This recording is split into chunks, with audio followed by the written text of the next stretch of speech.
Okay, all right, I'm here. A random event by the randomizer. Okay, so let's see. What is today's random event? Well, in these interesting times, I think a good thing to talk about is action, reaction, responsibilities, and duty. Because I think we have a lot of that lacking around here. So, what am I trying to get at? Well, let me check my list of random events. Okay, so for the safety of the public, in lots of professions, we have, in lots of professions that, if not performed properly, could harm the public at large.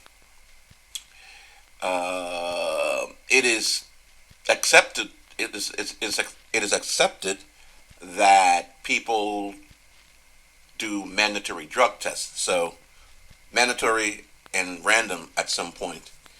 So, for example, you may have a crane operator, that's moving pretty massive and heavy loads around, and many times it's near a public place where people pass, like it's close to the street and stuff like that. And so, being under the influence may, in fact, cause the operator to put the public in grave danger. We've seen a lot of incidents where the operator did something that was on drugs. Doesn't really matter which one, but they were basically their response their response was diminished because they were on these drugs, and they end up causing a disaster, an accident that in many cases hurt people. Um, so it's kind of understandable that there are certain places you want to be uh, sharp. Like, for example, the police force. You kind of don't want people to be on drugs, even though I'm sure some of them are, but I have no evidence. But anyway, so as you go up the responsibility chain, you figure that these people must or should take drug tests to make sure that they got their faculty together. But then you get to, at least in the U.S., you get to the highest office or the highest job as far as control and power is concerned. You get to that in terms of the person that has a lot of control over millions of people. That person should be able to take a drug test, especially if that person is appointed by the people. Of course, I'm talking about the president, and in this case, the president of the United States. But this goes for any leader, president, prime minister, chancellor, whatever you want to call it. But yet and still, we don't have that. So now here's the interesting thing. You have a position where a person can literally single-handedly call for the legal killings of millions of people. But that person has no checks. They have no, there is no mechanism in place to check their sanity. But this person can literally direct the country's military force to do something that results in killing thousands, hundreds of thousands of millions of people. Doesn't matter whether or not doesn't matter whether or not they're guilty, whatever that means or not. The fact still remains that they can do that, which is fine and everything, but we just want to make sure, we should make sure that when they do they're mentally capable of doing such thing. We don't do that, but we bother the little guys for things that, yes, it may be a good idea, but if you're so concerned about the crane operator moving the crane and potentially hitting somebody in the head with a with a wrecking ball, which is possible, but you're not concerned about somebody who can direct the military single-handedly without questions or without any real question. I mean, people can ask questions, but they still don't have any kind of legal means to prevent the leader of making these moves. Right? So if you're concerned about the crane guy with the wrecking ball, but you're not concerned about the president, then that kind of shows, in my book anyway, a mixed up priority, which is odd. But here's the thing, and I think this is the core of the the main reason why I actually chose this random topic that came up across my desk.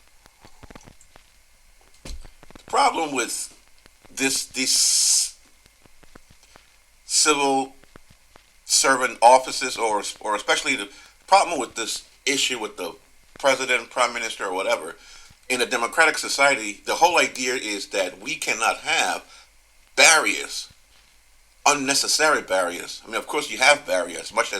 As much as people want to say anybody can be president, you know, and this is going to be only directed at the U.S. specifically, but it could be extrapolated to other countries. I'm just not too familiar with their system, right? But obviously, with the presidents, there are limits already. For example, you have the minimum age, and then you have the natural born citizen.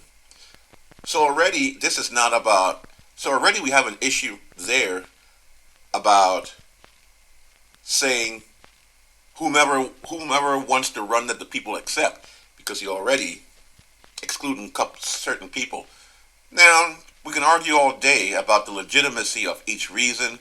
We can argue about the legitimacy of the age restriction. We can argue about the legitimacy of the nationality restrictions. And by the way, the age restriction, the argument wouldn't be about whether or not somebody is mentally capable, because that same society has already set it to either 18 or 21.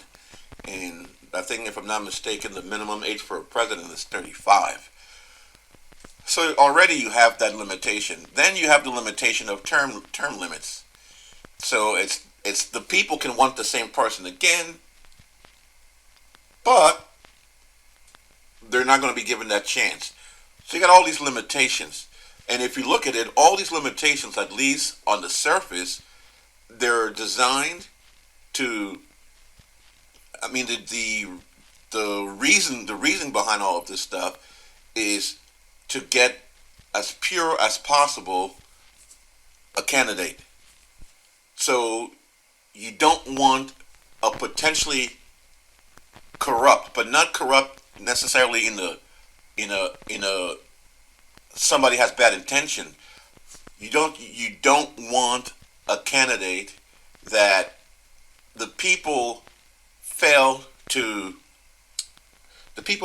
grasp the deficiency of that candidate. So these limitations help to prevent that. So, for example, one can argue with the natural born citizen, you don't want somebody from another country that becomes naturalized but still has loyalty to the initial country, then go ahead and do that country's bidding. So you assume if they were born here from day one, that tendency will exist less. Argument could be made. Whether or not that's true or not, I'm not going to go there. So that's one.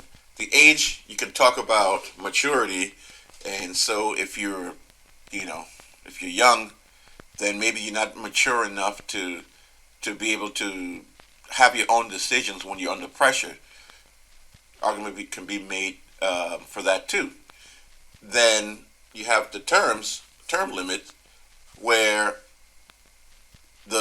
where you're acknowledging that the public at large at some point just becomes complacent with a person that was already there that's not necessarily good or bad, or somebody who is getting worse slightly every time, but not really at a big rate enough for people to really notice. So they just keep voting the same person in and out, while the country slips, let's say, in a place that the country doesn't want to go, whatever that means, right? So these systems are there. Oh, I totally forgot. Then you got the electoral college.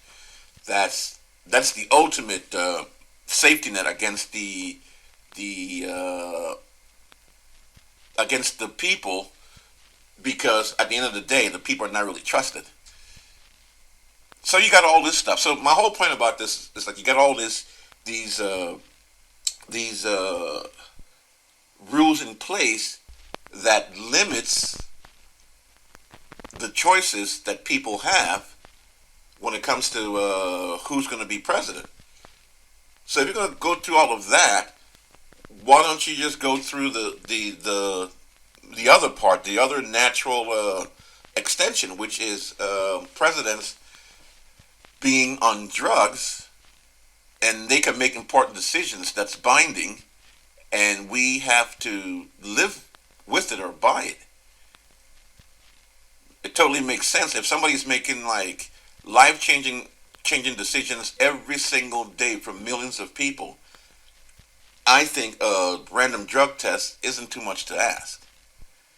But one reason why I figure they don't do that is simply because somehow one side feels that the other side, one party may feel that the other party, an adversary party, may somehow hijack the drug taking process and either make an innocent person fail the test, in that case, putting them in a whole lot of entanglement, or making someone who actually is on drugs pass it.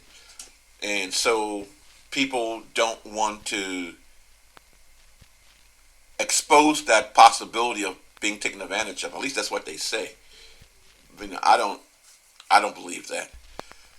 I think it's just that people don't want to be exposed to the things they expose other people to because they feel they're better. So I think that's what's going on.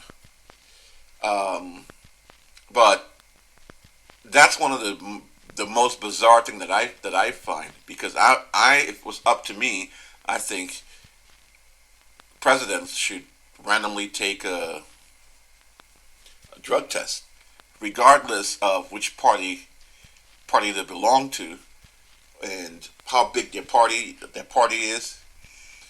But I think that people will look at that and say it's an attack on one party versus the other. Because people get so obsessed with this whole party system, and I think this is a good pivot to the next random stuff I like to talk about, which is this whole party system. Now, you look at parties, right? Now, in the U.S., you have many parties, right? But there's only two dominant parties, so it may as well be a two-party system. People, the absolutists, if that's a way to describe them, may point to the fact that it's not two parties. It's as many as you want. Of course, it's true.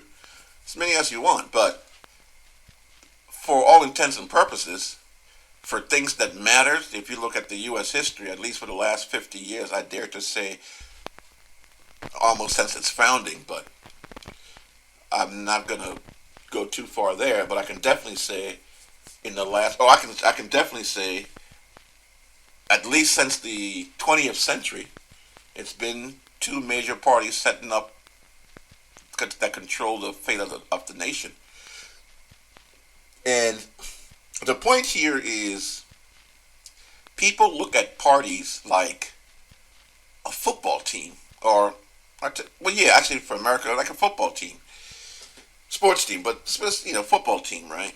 And what I mean about that is that once they're committed to this particular team or this particular party, then it's like it's their job to justify every single move that that party makes as a good move or a move that had to be done. But at the end of the day, it's a move that if it's bad, then that was not the intention of the party, or it wasn't their fault, or somebody forced them, somebody tricked them, somebody gave them no option, but it's not their fault because this particular party always does good because they have to do good by definition, by my definition, not my definition, but the definition of the person who's talking. They have to do good. I mean, that's why they're rooting for them because they're not going to root for somebody that they consider to be bad. They're going to root for somebody that they consider to be good.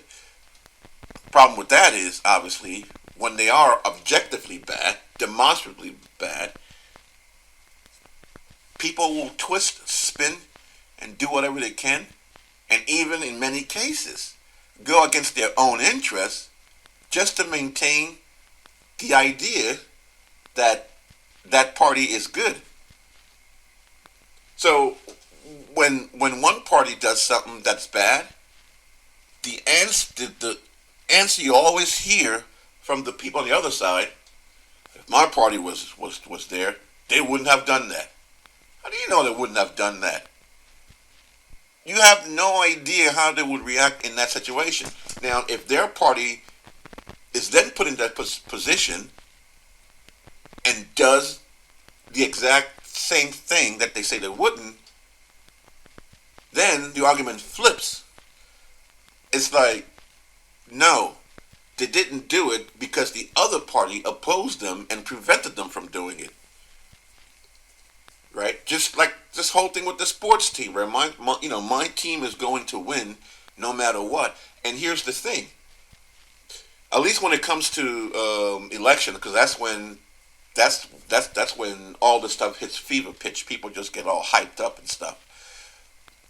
It's like the end goal is for their party to win. And that's it. This is not about policies.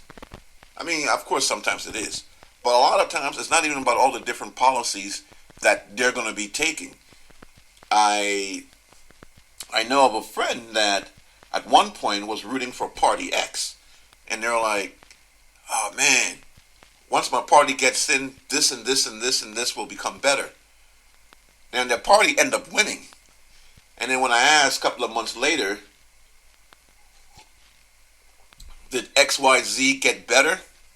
The response I got, I wasn't paying attention. Of course you weren't paying attention because it was never really about that. You don't care about that. It's just to say that my party won, right? And not looking at the actual effects, looking at these people, their history. How have they done some, how have they conducted themselves in the past when put into situations that may be similar to the one that we're calling into question. You don't check that. And what happens? These people turn to so-called authorities that conveniently match their expectation. Now, I mean, we all do that to some extent, but I think there should be a limit.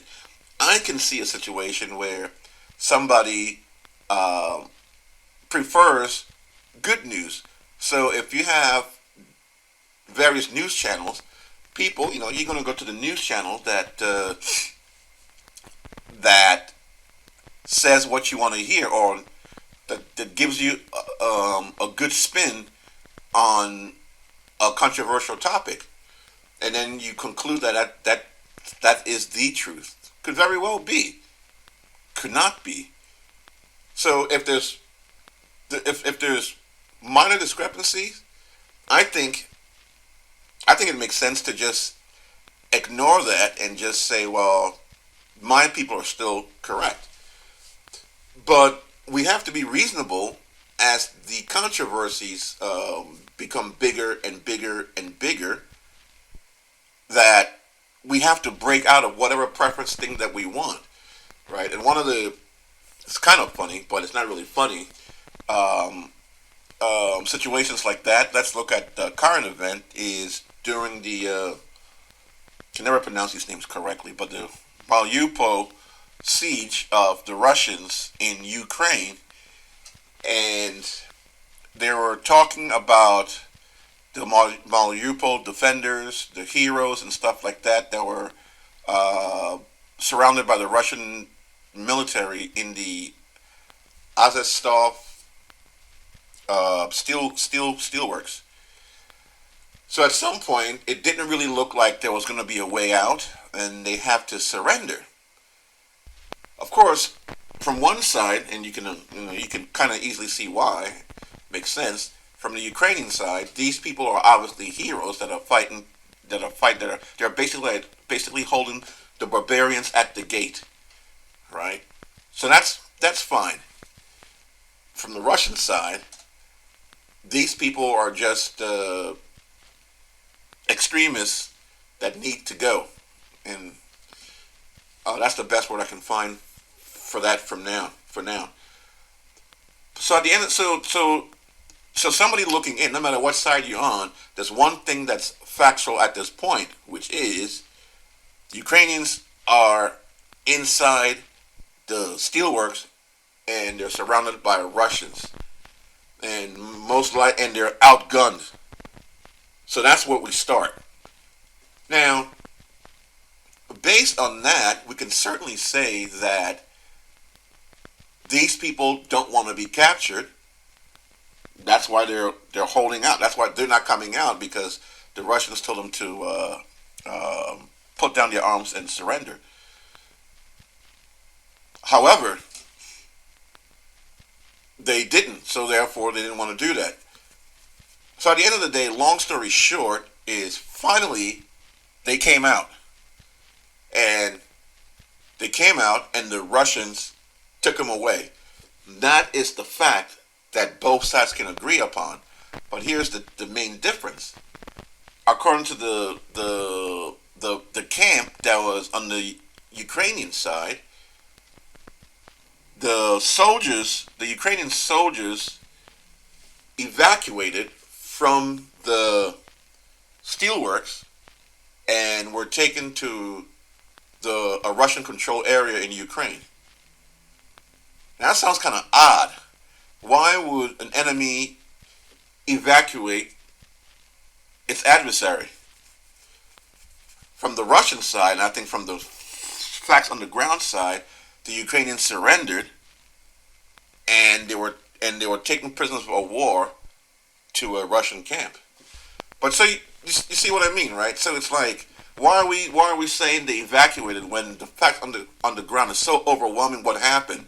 You see people coming up in line with soldiers on the left and on the right, checking their belongings, putting them in a van, simply because they don't have any handcuffs on. That means that they didn't surrender. It's like, come on. So anyway, that's just one example for just the way things work in general politics, right? People will just never accept the fact that things are different. And I think that's where things become dangerous, because if a group is so loyal to a party, that party almost certainly, like clockwork, will take advantage of them, because they can't do no wrong. It's almost like the abusive relationship, right? It's like they've set out that it is so they cannot stand being wrong, and their world is based around being on the right side, on the correct side, that as things deteriorate, they will spin it in their heads. And when you start doing that, things become really, really, really bad, because you become a target for being abused by the very same people that you are rooting for, because they realize that you're no longer thinking clearly, and so therefore, if they cannot do wrong, because somebody doing wrong is the thing that usually keeps us away from those kind of people. But if that circuitry is cut in their head, so that entity cannot do wrong, that entity will use you to get whatever they can, and you will be out there fighting their battle for them, thinking that you're on this good side, whatever that means, because that can be subjective. But the point is, it's not about good side, but it's not about being on the good side, but you will think you're on the side that supports your cause also, because that we can definitely say with certainty that if it's against your interest, but they don't see that, and so I think that's why you end up with people that are just they're just bent on they're just bent on being right for the sake of being right, that they'll sacrifice everything. It's almost like they're ashamed of being wrong, but nobody really cares ultimately. You much rather be, as I forget who used to say this, but you much rather be wrong once. I mean, yeah, you much rather be corrected once than to be wrong forever, which is what happens if you don't accept reality. But who am I? So anyway, so now let's talk about speech. Well, we're back to free speech again. Free speech stuff never goes away. We try to we try to look at free speech as it's just is what it is, and it's something that the very few of the world, like maybe people in the Western world or whatever, that they enjoy free speech. And we already talked about, I think somewhere we talked about, there really is no such thing as free speech. Um, so I mean, we could talk about the whole yelling, fire in the fire in the theater, and which, by the way, that's one of the dumbest example. Yelling fire in a theater is not about free speech. It's not about the how do you call it? What's that thing called? It's not about violating free speech, or it's not about limiting free speech.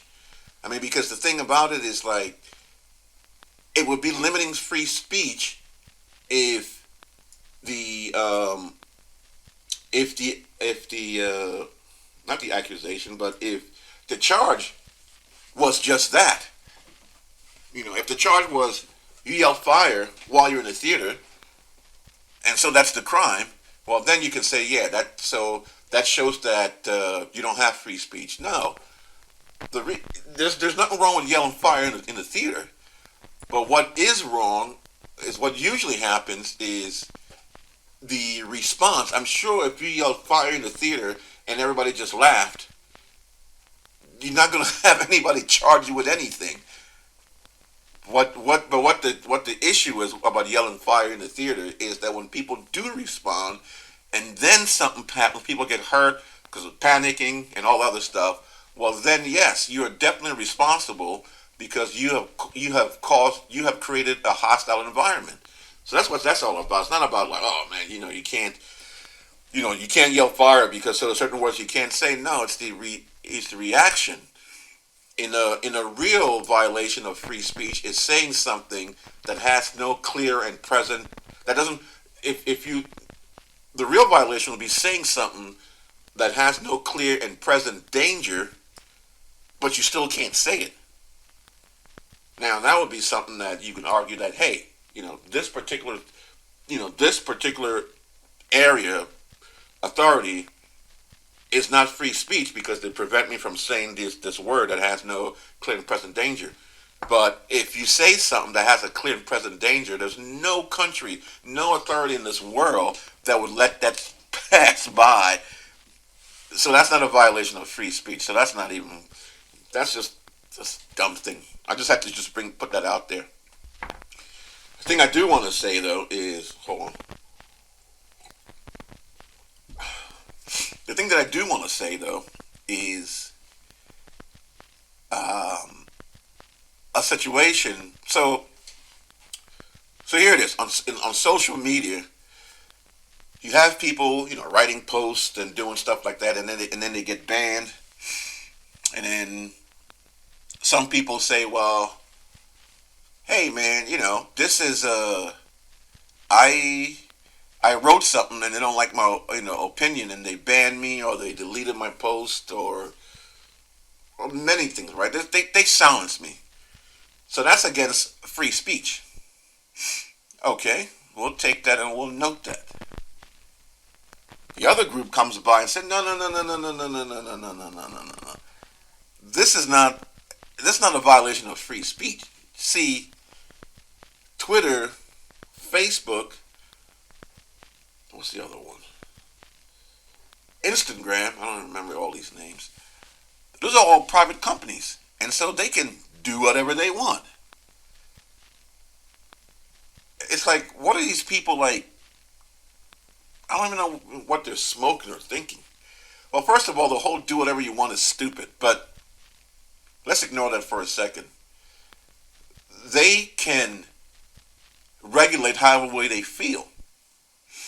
Okay, actually, there is some truth to that, right? It's kind of like somebody's allowed to be, somebody can be, somebody can be racist in their house, right? Somebody can make somebody can be racist. Somebody can yell at you. Somebody can determine. Somebody can be racist and allow only can allow people of only of certain race to enter their house. That's fine.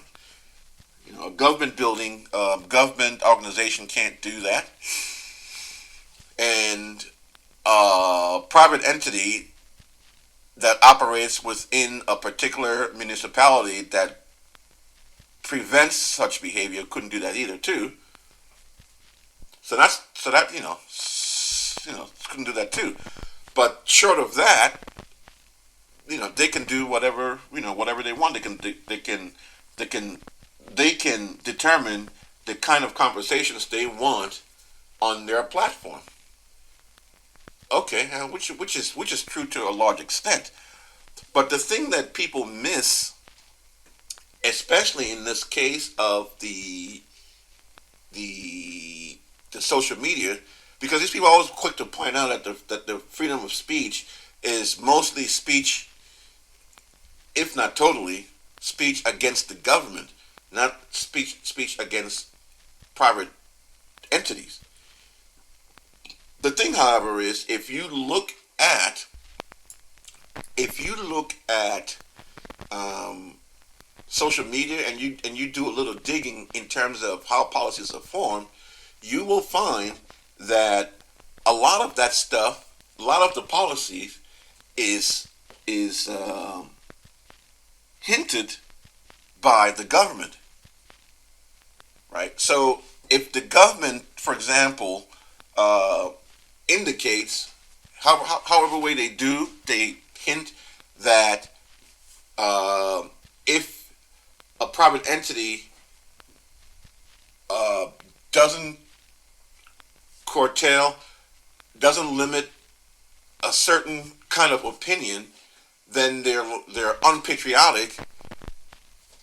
If the government puts pressure on that company, then essentially it's the government that's limiting the speech. In that case, the free speech thing then counts, because now there's the government trying to it's the government through a private entity trying to limit the speech of the public, which is no different than the government trying to limit the speech of the public, which is not allowed under that amendment. I think it's the first. Yes, the first. Forget these things. So it's not simply because an entity is private doesn't mean they can do whatever they want, especially if they're being coerced, forced, enticed by the government. Then the government becomes impartial. I'm sorry.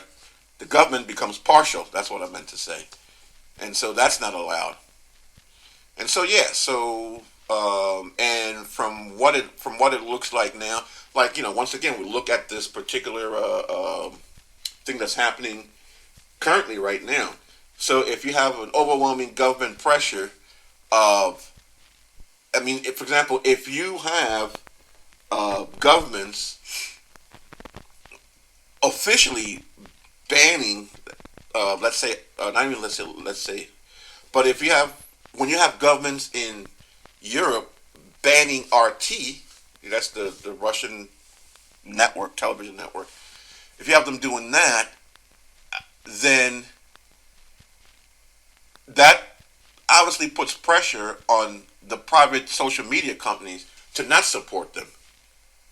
So essentially, them not supporting, banning, whether or not it's YouTube or it's what's the other thing called, Twitter, then subsequently banning RT, then it definitely goes against the freedom of speech, because now it's it's not about a private entity doing stuff on its own will. It's about a private company being indirectly forced. And that's the thing about governments we always have to be careful about. We don't need direct pressure because the government already has a tremendous amount of influence. So we have to be more critical about the government than anybody else when it comes to indirect force, somebody in authority. That's the stuff we already do. I mean, that's one of the reason why we're always critical about a teacher. That's why we're always critical about how a teacher interacts with a student, right?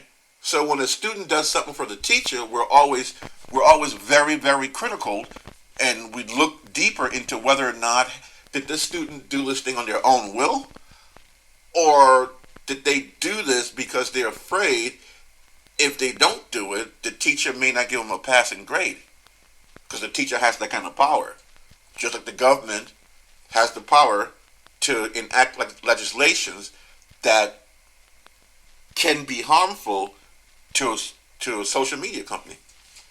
So we have to be very, very critical about every little move and not just say, hey, man, this social media company, they just do it because they're a private company. There's nothing there. The government has nothing to do with it. This is the exact thinking that gets us where we are right now, where you wake up one day and all of a sudden you realize that when you say the wrong words, you lose your bank account gets frozen. We're not there yet, but the point is these things creep up, and the more people that join the bandwagon, the harder it is for the rest of the people that resist. So the key is to not let this stuff get out of control. But anyway, I think I'm drifting from my main point, so I don't want to get too political. Well, I guess that's too late now. But anyway, I think that was the thing on the free speech and private company. So that's that for this little random event. I'm out.